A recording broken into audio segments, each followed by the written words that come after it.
A Canada-based analyst says that China has made good efforts in preserving biodiversity. Louise Seiko from the University of Toronto made the remarks after visiting China Pavilion at the ongoing United Nations Biodiversity Conference in Canada's Montreal. China is a very large country with a very large diversity footprint, so we're all very interested in what is being discussed at this pavilion today.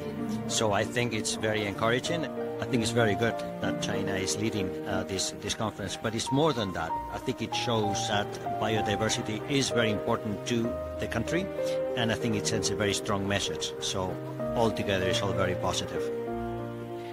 The efforts that China has made, they look very good. In particular, this policy for the red lines is very strong. It's very encouraging. It is measurable. And I think it leads to a very good example that other countries can follow. The China Pavilion, I think, is a window to all of China, and I'm very happy to see all the provinces. Yunnan is right over there, and I'm interested in all of them.